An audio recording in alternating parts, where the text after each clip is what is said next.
우리가 읽은 이사야 55장의 말씀은 흔히 초청의 장이다 이렇게 지칭하는 그런 장으로 지금 우상 숭배에 빠져 있는 그 이스라엘 백성들을 하나님께서 오히려 용서하시며 값없이 베풀어주시는 풍성한 구원의 은혜를 그렇게 받으라고 초청하시는 말씀이 바로 이사야 55장의 말씀인데, 이 말씀이 기록된 것은 역사를 기록하는 것으로 끝나는 것이 아니라 오늘 똑같이 하나님의 그 믿음의 자리를 우리가 온전히 나아가지 못하고 우리의 생각과 우리의 주장으로 앞서가면서 마치 그것이 하나님의 뜻대로 나아가느냐 착각하는 우리들에게 다시금 하나님은 부름의 그 음성을 우리에게 허락하여 주셔서 하나님의 놀라운 구원의 은혜를 우리에게 베풀어 주시고자 오늘도 여러분들을 부르시는 이 하나님의 음성, 이 부르심에 응답하셔서 오늘 약속하신 이 말씀의 은혜가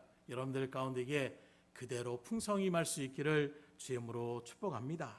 그렇다면 먼저 우리가 하나님은 어떠한 사람을 부르는가, 쉽게 말하면 오늘 나는 어떠한 사람인가를 다시 돌아볼 수 있는 그런 시간이 온전히 될 때에, 그런데 우리가 집사님 말씀한 것처럼 하나님이 나를 부르신 것은 나를 그냥 일시키기 위해서 나를 일꾼으로 부르셨다 생각하지만 하나님이 나를 부르신 것은 오히려 나를 복되게 하시게 하여 부르셨다라는 것을 깨닫게 하는 것, 실질적으로 주의 일들 가운데서 똑같이 말씀을 들었고 신앙생활을 했지만 또 다시 우리의 마음을 깨닫게 하시고 나아갈 때에 이전과 또 다른 말씀의 은혜를 삶 속에서 체험하며 나갈 수가 있는 것입니다.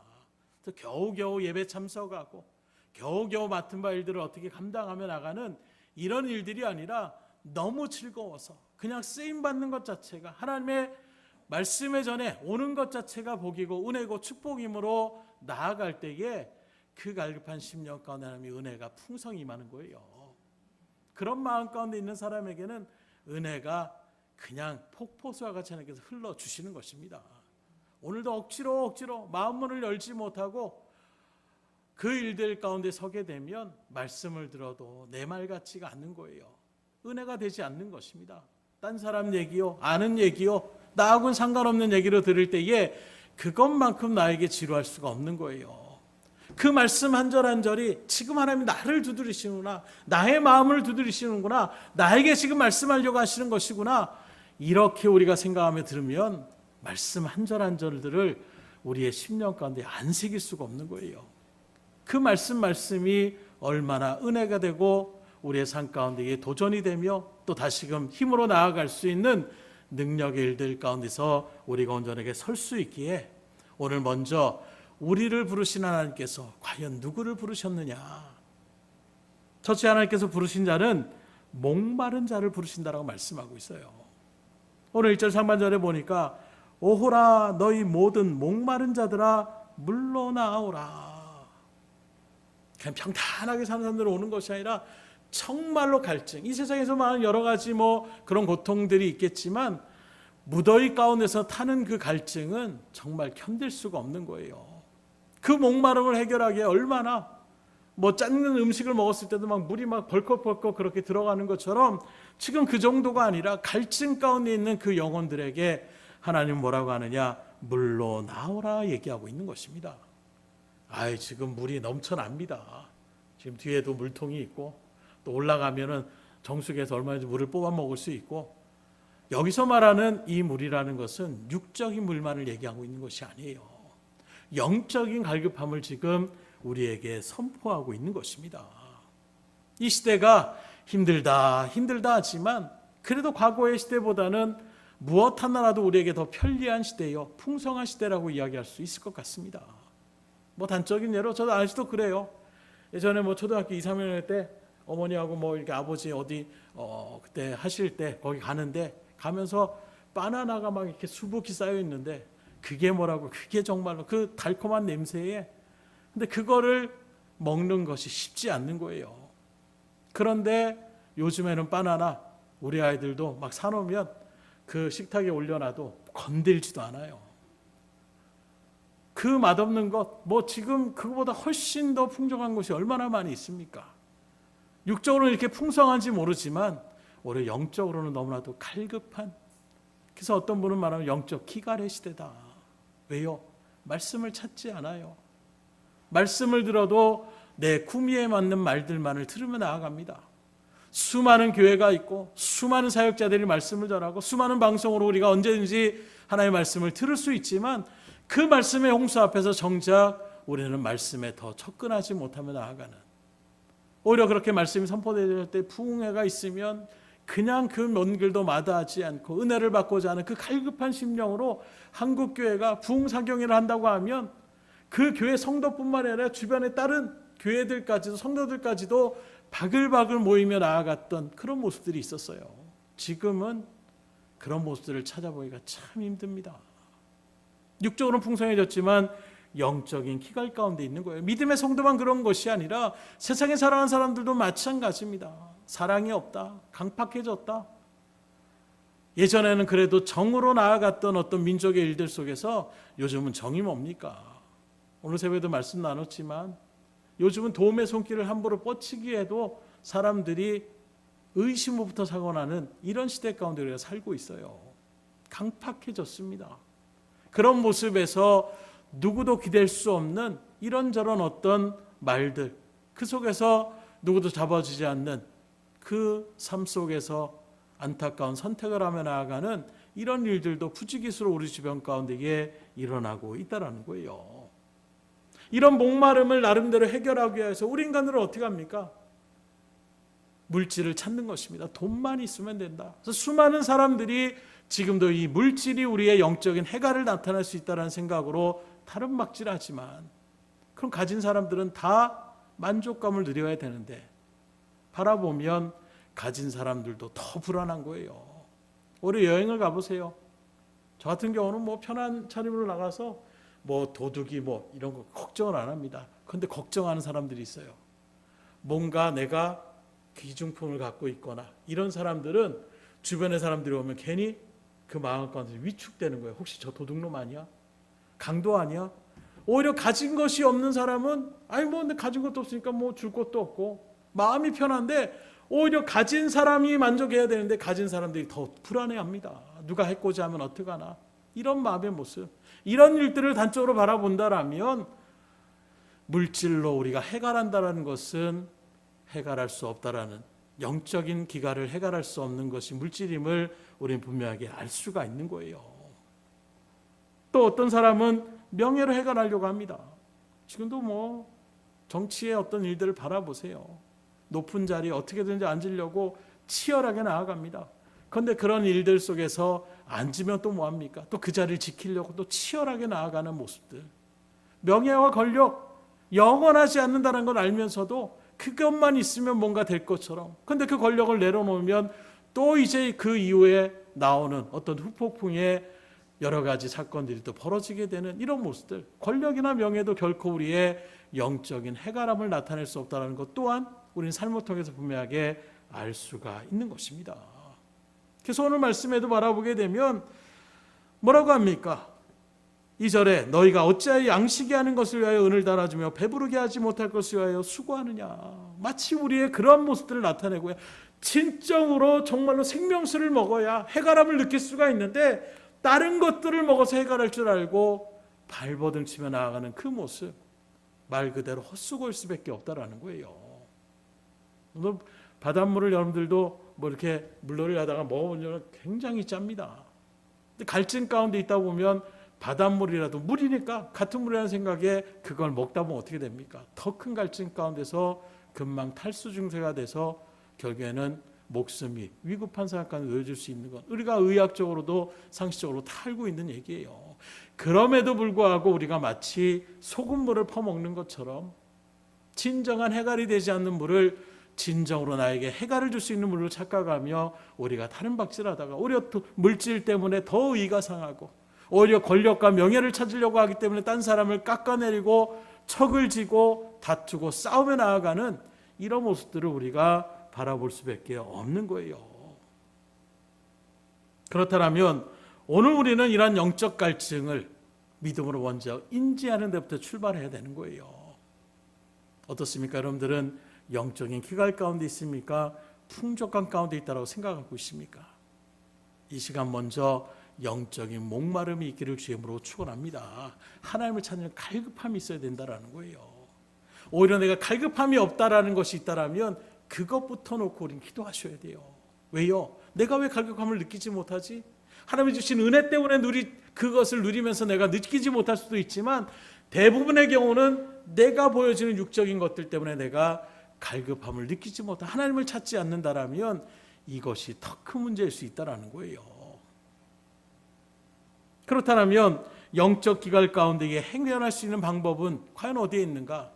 믿음의 사람으로서 우리는 세상의 어떤 지식으로 찾는 것이 아니라 진리의 말씀인 성경을 통해서 우리는 깨달을 수 있어야 되는 거예요. 요한복음 4장에 보면 인생의 갈증 가운데 허덕이는 한 여인이 나옵니다. 사마리아 여인. 수가성에 있었던 이 여인은 그 시대의 시대상으로 바라보면 남자를 의지하며 나아갈 수밖에 없는 그런 시대상이 있었어요. 그런 모습에서 남편 잘 만나서 내가 이제 인생을 행복하게 살아야지. 그런데 첫 번째 결혼에 실패합니다. 두 번째 다른 남자를 만나면 되겠지. 두 번째 남자를 만났는데 또 실패를 합니다. 그렇게 5명의 남자들을 만났다 헤어지고 이제 6번째 또 다른 남자와 만나서 살고 있는 거예요. 왜 계속 반복적인 일들을 벌입니까?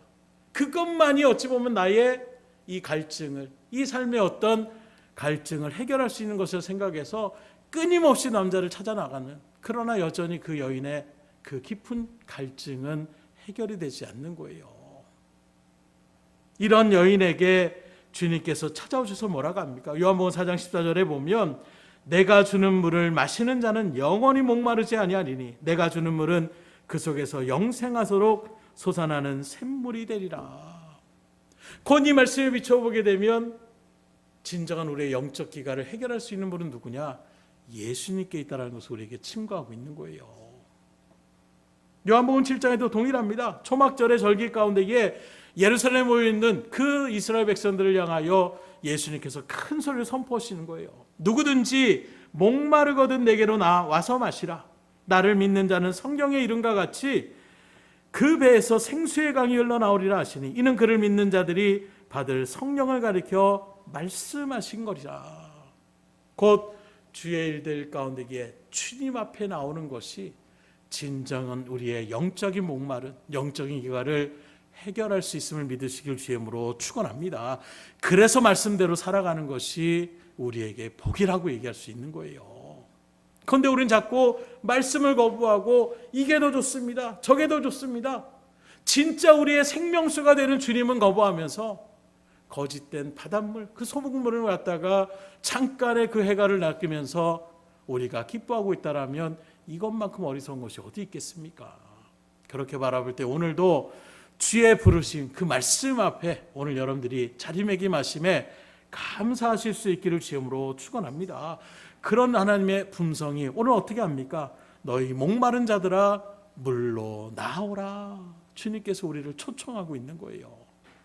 이 하나님의 초청의 부르심이 어떤 것을 분명히 아시고 이 시간 먼저 여러분들의 심령의 마음으로 활짝 여시고 그 갈증을 주님 앞에 내어놓으며 주님께서 허락하시는 생명의 그 물을 통하여 이 시간 기갈을 해결할 수 있기를 주님으로 축원합니다.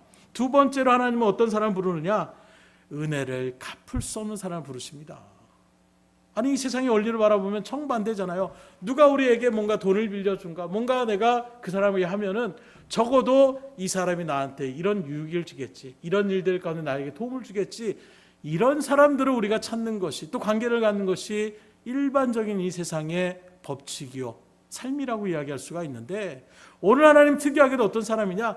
은혜를 갚지 못할 사람들을 오히려 주님은 찾으시는 거예요. 1절에 보니까 돈 없이 값없이 와서 포도주와 젖을 사라 이렇게 말씀하고 있는데, 여기에 포도주와 젖은 상징적으로 또 무엇을 얘기하고 있느냐? 하나님이 우리 인생을 참으로 만족하게 하여 주시는 그 자리를 갖다가 이야기하고 있는 거예요. 그런데 우리의 이렇게 삶의 만족을 느낄 수 있는, 풍성함을 느낄 수 있는 이런 일들 가운데 주님께서 야 1억씩 가져와라 말씀하시는 것이 아닙니다. 금을 좀 가져와라 말씀하는 것이 아니라 돈 없는 자가 오라고 말씀하고 있어요. 우리에게 만족감을 주시는데 거저 주시겠다라고 말씀하고 있는 것입니다.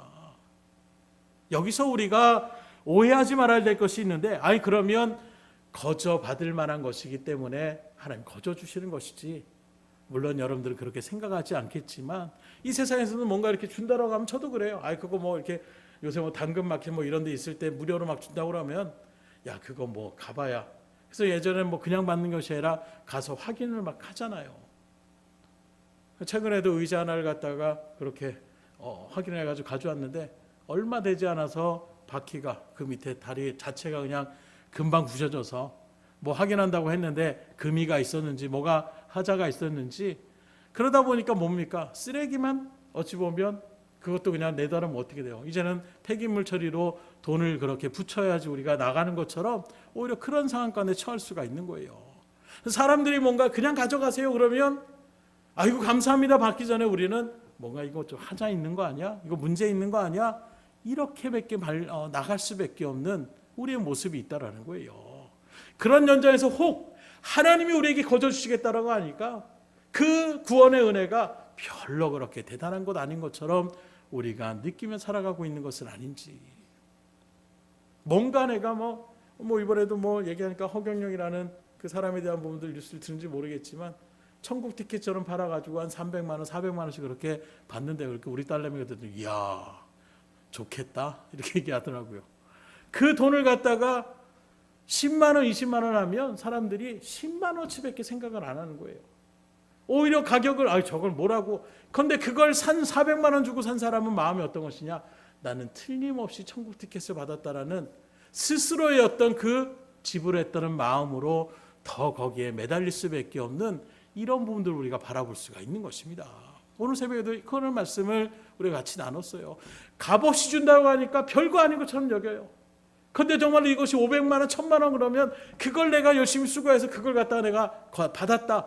그러면 오히려 그것에 대한 확신과 신뢰감이 오히려 우리 가운데에 새겨지는 이상한 결과들을 우리가 바라볼 수가 있는데, 사실 우리가 아는 것처럼 우리 편에서 하나님이 값없이 주신 것이 모르지만 하나님 편을 바라볼 때에는 독생자를 내어주시는, 정말로 하나님께서 은혜로 내어주시는 값으로 정말 매길 수 없는 그런 일들로 저 여러분들을 하나님이 구원의 백성으로 불러주셨다는 거예요.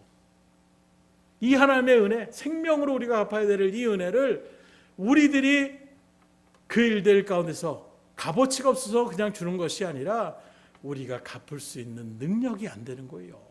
이렇게 한들 저렇게 한들 그 하나님 앞에 뭘 갖다 바친들 하나님이 만족함을 누릴 수가 있겠습니까? 그러기에 하나님은 아예 갚을 수 없는 그 사람들 아예 갚지 않아도 됩니다. 아예 우리에게 그렇게 값없이 선물로 주신 것이 바로 구원의 은혜임을 믿으시기를 주임으로 축원합니다. 근데 우리는 자꾸 거기다 뭔가를 첨가해요. 내가 예배 안 빠지고, 내가 기도 생활 열심히 하고, 내가 하나님 앞에 예물 드리고, 그러면 내가 뭔가 만족감을 느끼는, 이걸로 내가 뭔가 하나님의 은혜를 갚았다라는. 그러나 하나님의 은혜는 우리의 능력으로 갚을 수 있는 것이 아니에요. 또 실례로 우리 아이들한테도 이야기할 때 우리 하율이한테 돈 뭐 1000만 원이라도 준다라면 그 아이가 그걸 갚을 수 있겠습니까? 아빠 내가 갚을게 한다고 한들 됐다 얘기할 거 아니에요. 왜요? 뭘 그 갚을 수 있는 어떤 그런 능력이 돼야 그걸 네가 뭐 10년에 걸쳐서 갚아라 이렇게 얘기를 하지, 지금 그 아이에게 뭘 지금 그걸 갚을 수가 있겠습니까? 하나님이 우리에게 주시는 애는 그 정도의 차이가 아니라는 거예요. 우리의 생명을 갖다 바친들 그 하나님, 그 독생자의 생명과 그게 견줄 수가 있겠습니까? 그 은혜를 우리에게 주셨기 때문에 선물이라고 말씀하고 있는 거예요. 늘 말씀이지만 내가 뭔가를 해서 갚을 수 있는 것은 이건 은혜가 아니라 대가입니다. 그러나 하나님 우리에게 은혜로 주셨고 선물로 주셨다는 거예요. 선물은 무엇입니까? 지불하지 않아도 되는 거예요. 그러면 어떻게 됩니까? 주는 선물을 감사함으로 받으면 되는 거예요. 의심하지 않고 받으면 되는 것입니다. 그러니 이 시간 우리에게 놀라운 은혜와 구원을 선물로 베풀어 주신 그 하나님 앞에 감사함으로 나갈 수 있기를 주임으로 축원합니다. 그저 우리가 할 일은 그냥 하나님 어떻게 나한테 이런 선물을 주십니까? 너무나도 감격스럽습니다. 감사함으로 믿음으로 받아들이면 되는 거예요. 세 번째로 헛된 수고 가운데 있는 사람을 하나님은 부르시고 있습니다. 2절의 말씀에 보니까 너희가 어찌하여 양식 아닌 것을 위하여 은을 달아주며 배부르게 하지 못할 것을 위하여 수고하느냐. 여기서 양식 아닌 것, 배부르게 못할 것, 우리의 목마름을 진정으로 해결할 수 없는 그런 것들을 얘기하고 있는 거예요. 그러니 어떻게 합니까? 만족감이 없어요. 뭐만 하면 내가 만족감이 있을 줄 알았는데, 집만 장만하면, 차만 내가 장만하면, 우리 아이 대학만 들어가면, 뭐 좋은 데 취직만 하면, 내가 어떤 사업만 하면 우린 그걸로 될 줄 알았는데 인생을 살아보시지 알잖아요. 물론 만족감이 있어요. 그러나 그 만족감이 쭉 가지 않습니다. 처음에는 좋았던 일들도 익숙해지는 순간 어느 순간 우리의 마음에 예전 같은 그런 모습들을 나타내지 못할 때가 있어요. 누가복음 12장에 나오는 어리석은 부자 이야기 우리가 수없이 들었습니다. 풍년이 들었어요. 이전에 어떤 소출보다도 몇 갑절의 그런 소출을 거두게 되었습니다. 창고가 너무 부족해서 창고를 헐고 다시 큰 창고를 만들고 거기에다가 그렇게 쌓아놓고는 만족해합니다. 뭐라고 만족합니까? 이제 즐겁게 사는 날만 남았다. 그때에 하나님께서 뭐라고 합니까? 누가복음 12장 20절에 보면 어리석은 자요 오늘 밤에 내 영혼을 도로 찾으리니 그러면 내 준비한 것이 누구의 것이 되겠느냐. 이 사람은 재물만 있으면 충분히 내가 만족하는 삶을 살 수 있다고 생각했어요. 그러나 덜컥 재물이 많아지는 것, 그것이 영혼을 만족해 하는 것이 아님을 주님께서 말씀하는 거예요. 오늘 내가 너의 영혼을 찾으면 그 다음에 어떻게 되냐는 거예요. 네가 만족해 하고 있었던 그 물질 아무런 너에게 유익이 될 수 없고 오히려 다른 사람들한테 그것이 유익이 될지언정 너 자신에게는 무슨 유익이 됐냐라고 우리에게 말씀하고 있는 것입니다. 오늘 우리가 이러한 어리석은 자리에 서지 않기를 주님으로 축원합니다. 우리가 갖고 있는 것 하나님이 거둬가시면 다 아무것도 아닌 거예요. 그래서 많은 간증의 일들 가운데서 그것만 있으면 되는 줄 알았습니다. 그런데 하나님께서 다시금 믿음의 자리를 이끌어가기 위하여 한꺼번에 이런저런 일들, 뭐 풍성하게 우리가 행운이라고 할 수 있는 여러 가지 그런 일들을 받을 때도 있지만 어쩔 때는 코로나 같은 여러 가지 일들 가운데 한순간에 무너지는 것이 우리의 삶의 인생을 바라볼 수가 있는 거예요. 그때야 비로소 그것으로 내가 만족할 수 있는 것이 아니다라는 것을 뼈저리게 깨닫게 됩니다. 그리고 하나님 앞에 나아가는 그 믿음의 발걸음 위에 진정한 만족감을 누리는 믿음의 간증들을 우리가 들을 수가 있는 거예요.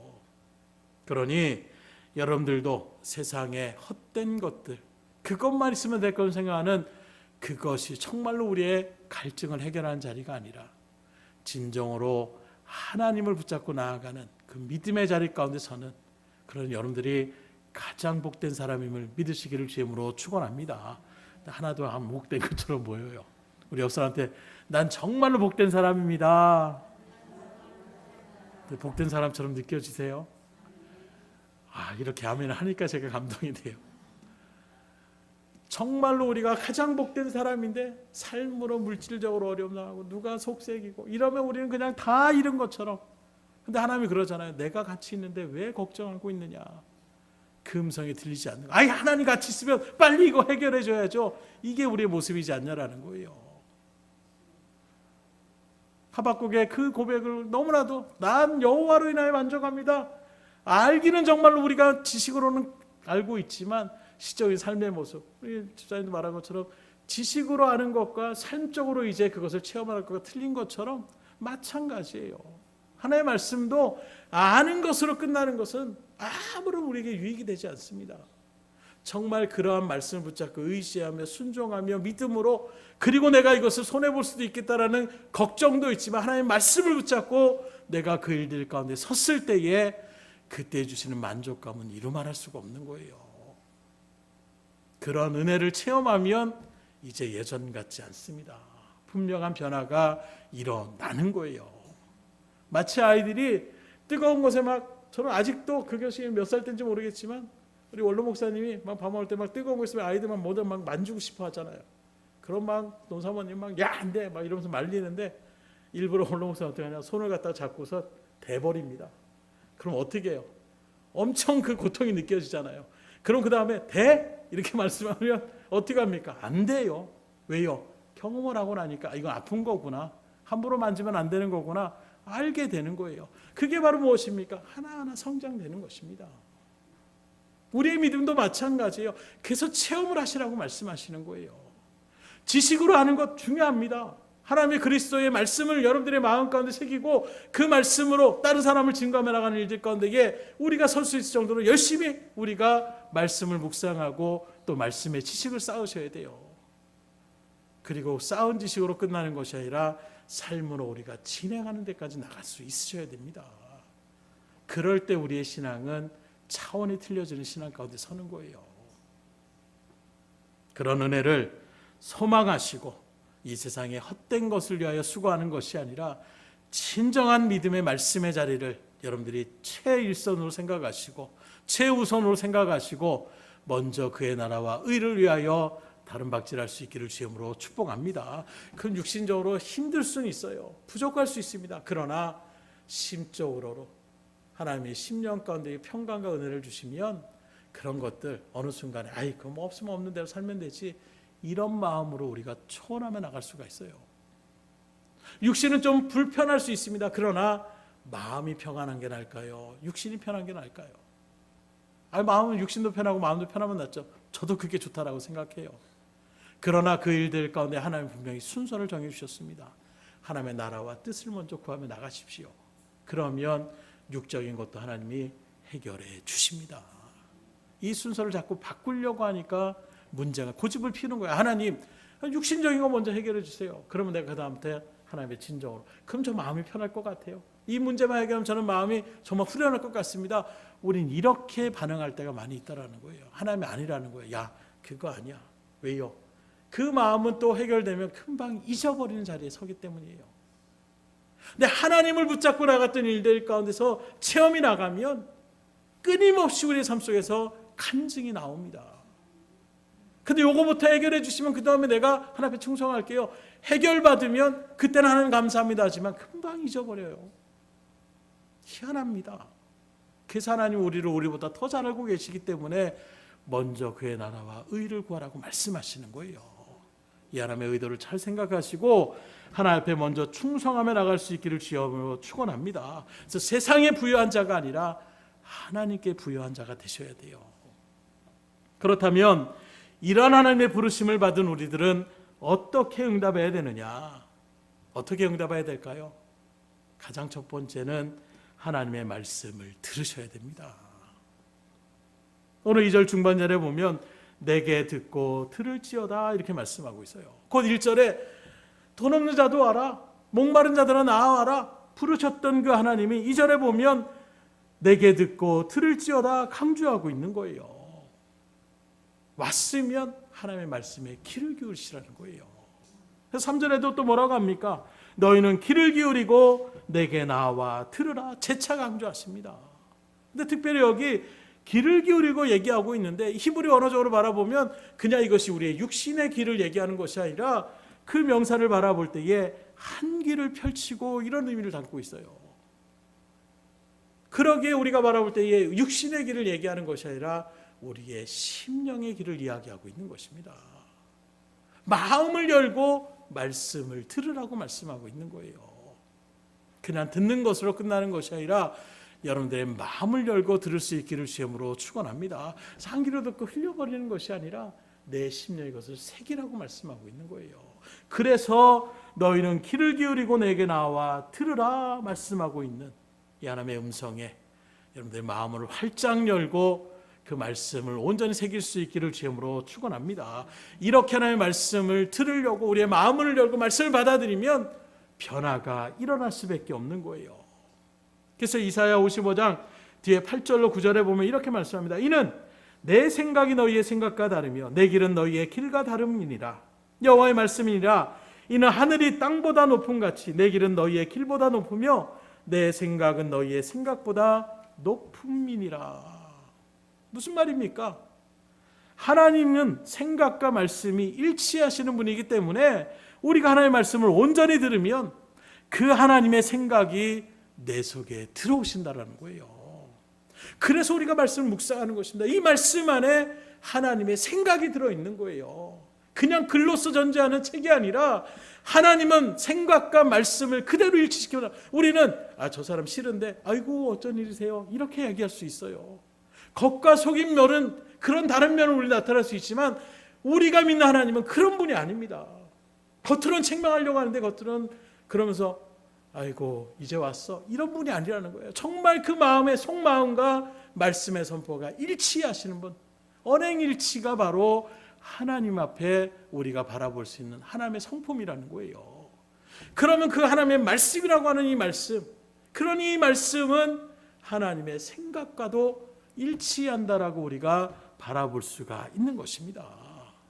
그런 이 말씀을 온전히 깨닫게 되면 하나님의 생각을 깨닫게 되는 거예요. 하나님의 생각이 어떤지를 알고 싶으십니까? 그 하나님의 말씀을 묵상하시고 성령의 지혜를 가하며 계속해서 말씀의 뜻을 그렇게 듣기를 소망하며 읽어나갈 수 있기를 주님으로 축원합니다. 그러면 인생이 변화가 되는 거예요. 왜요? 이 세상에도 생각이 바뀌면 삶이 바뀌는 모습들을 우리가 바라보잖아요. 이제는 이렇게 사는 게 전부이다는 사람들이 다른 곳으로 나가면 이 사람이 이런 일들 할 줄 누가 알았어? 왜요? 생각이 바뀌고 생각이 바뀌니까 삶이 바뀔 수밖에 없는 거예요. 그래서 주의 말씀을 들으라고 얘기하고 있는 것입니다. 어떻게 해요? 우리의 마음을 열어서 그 말씀을 온전하게 들으면 그럼 우리의 삶이 변화가 될 수밖에 없는 거예요. 하나님의 생각이 이런 것이구나. 이전에는 억지로 했던 마음이 하나님은 이렇게 나를 사랑하셔서 나에게 이런 일을 주시는구나. 이런 마음으로 바뀌게 되면 그 하나님의 생각을 내가 깨닫게 되면 그 다음에 그 자리가 얼마나 소망이 되고 딴 사람이 힘드니까 쉬세요. 무슨 말이에요. 저 하나도 안 힘들어요. 너는 일하는 게 너무 즐겁습니다. 이렇게 우리가 반응할 수밖에 없는 거예요. 우리의 신앙의 삶이 이렇게 변화될 수 있기를 주님으로 축원합니다. 그래서 말씀에 집중하시라는 거예요. 저도 말씀드린 것처럼 다른 사람의 말씀, 과거의 말씀, 이스라엘의 말씀이 아니라 오늘 나에게 하나님이 말씀하시는 것을 우리가 들을 때에 하나님의 생각을 읽을 수 있고 그리고 그 생각 속에서 우리의 삶이 변화가 되면 놀라운 은혜를 우리가 누리며 나아갈 수가 있는 것입니다. 그래서 말씀에 씨앗이 뿌려질 때에 30배, 60배, 100배의 열매를 우리가 맺을 수가 있는 거예요. 그런데 우리의 마음이 아예 딱 닫혀버리면 돌짝밭이 되면 길바닥이 되면 가시덩굴이 되면 어떻게 됩니까?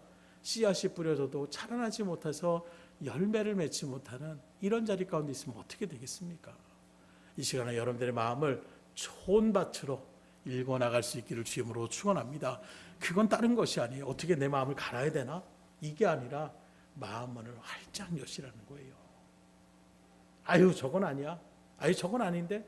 저만은 들을만하고 이렇게 저렇게 내 세상의 생각을 다 내려놓고 그래서 마음을 내려놓고 이 시간 기도를 준비하고 마음을 활짝 여는 의미는 바로 여러분들의 심령을 돌짝밭이 아니라 길가가 아니라 가시덤불이 아니라 좋은 옥토가 돼야 씨앗이 뿌려지면 30배, 60배, 100배의 열매를 맺힐 수가 있다라는 거예요. 그러한 열매 맺는 신앙이 될 수 있기를 주님으로 축원합니다. 그러게 먼저 말씀을 들으셔야 된다는 거예요. 그 두 번째는 어떻게 됩니까? 들은 다음에 어떻게 돼요? 하나님을 찾으셔야 됩니다.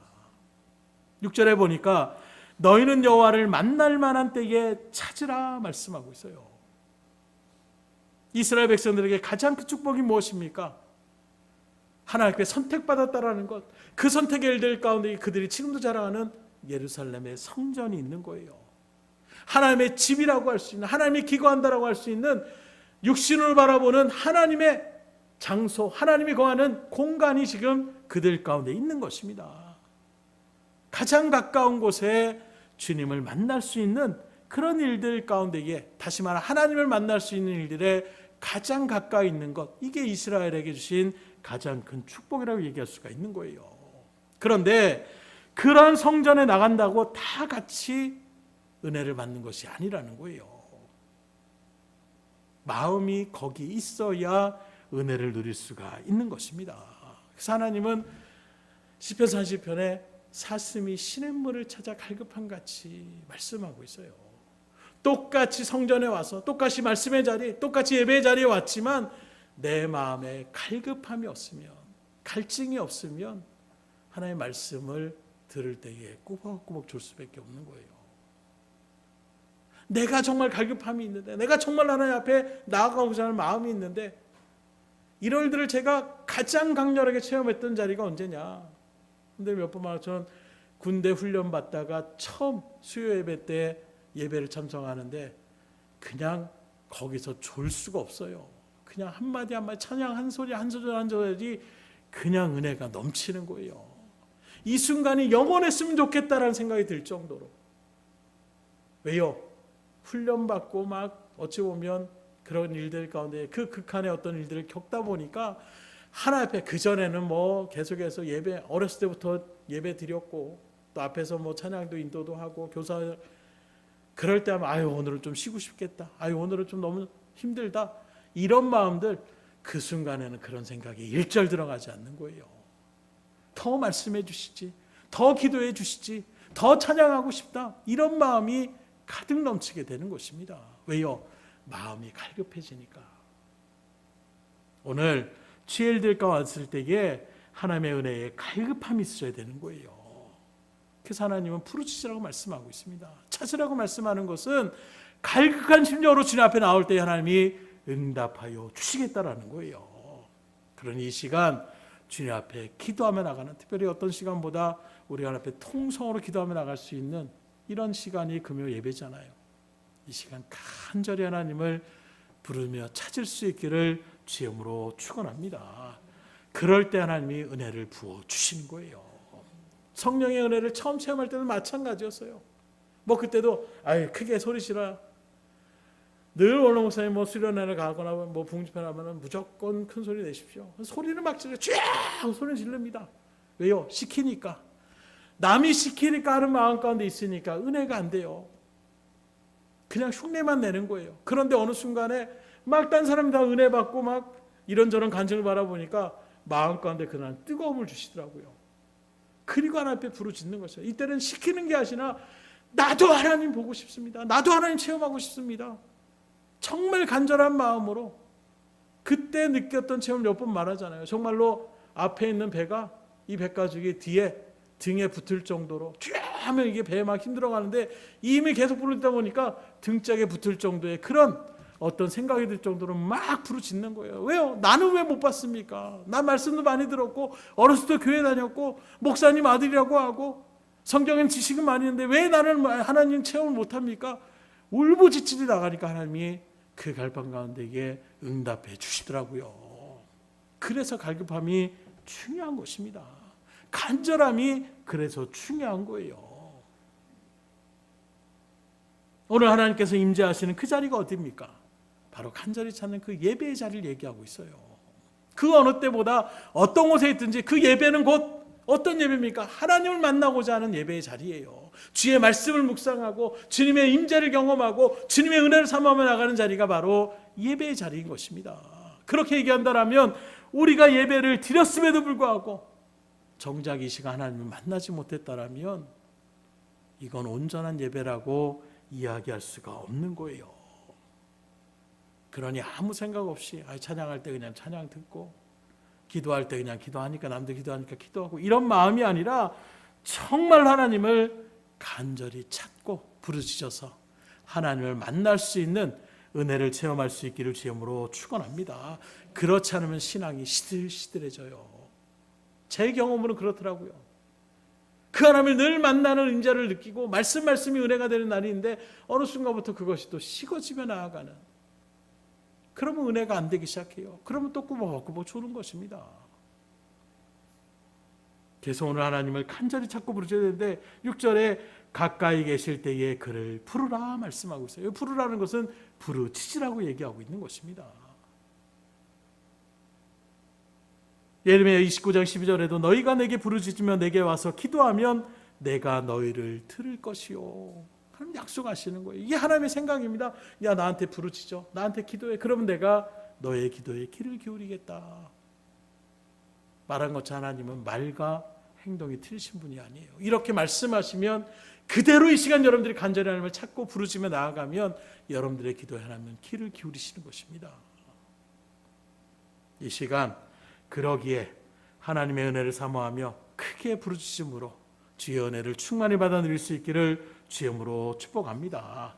마지막이 있는데 마지막은 무엇이냐? 이러한 부르심에 우리가 버릴 것을 버려야 된다라는 거예요. 55장 7절의 말씀 보십시오. 악인은 그의 길을, 불의한 자는 그의 생각을 버리고 여호와께 돌아오라. 뭘 버려요? 악한 생각, 또 불의한 생각을 버리라고 말씀하고 있어요. 우린 물잔이 있을 때 여러분들 컵이 막 더러워졌어요. 근데 갈증이 납니다. 그 시원한 물을 마시려고 하는데 먼저 해야 될 일이 무엇입니까? 그 컵에다 그냥 따르지 않아요. 따라서 먹는 사람도 혹 있을지 모르겠어요. 근데 정말로 그거보다도 더 어찌 보면 더럽고 이런 것들이 뭐 담겨있다면 어때요? 그거 먼저 쏟아내야 되잖아요. 깨끗이 닦아놔야 되잖아요. 그래야 내가 정말로 즐길 수 있는 것을 즐기며 나갈 수 있잖아요. 마찬가지입니다.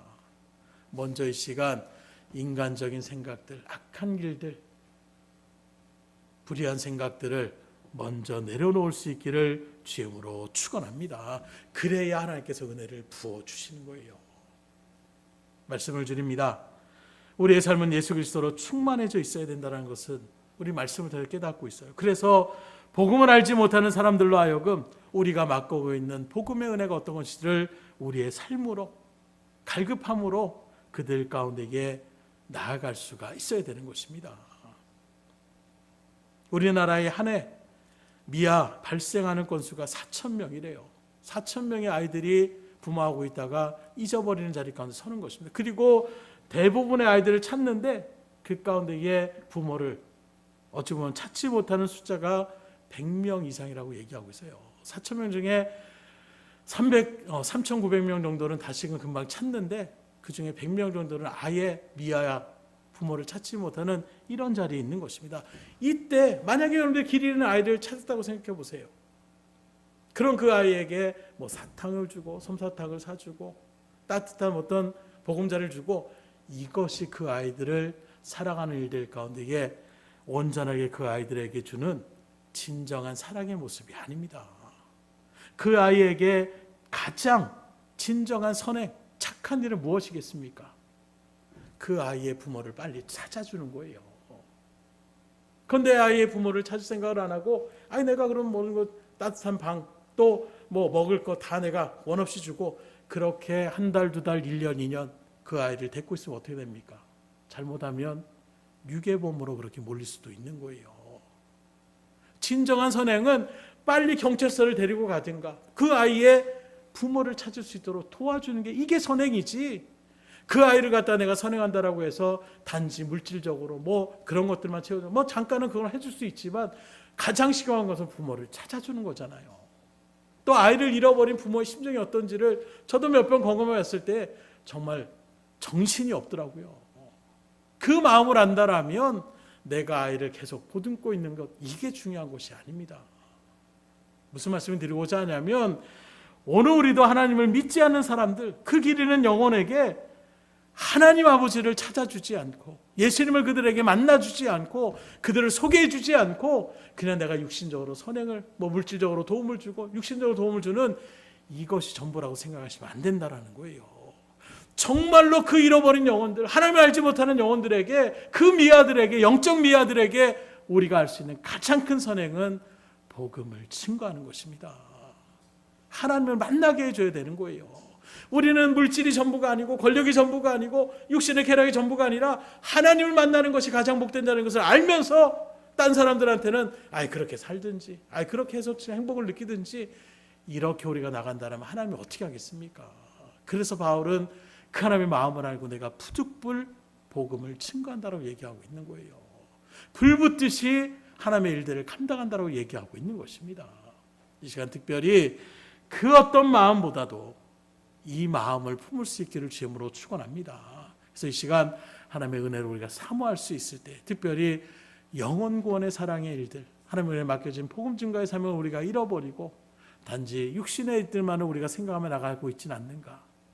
하나님 앞에 이 시간 먼저 우리의 갈급함을 주님 앞에 아뢰시되 육신의 갈증이 아니라 영적인 목마름을 가지고 주님 앞에 나아가오니 하나님 우리를 해갈하여 주시옵소서.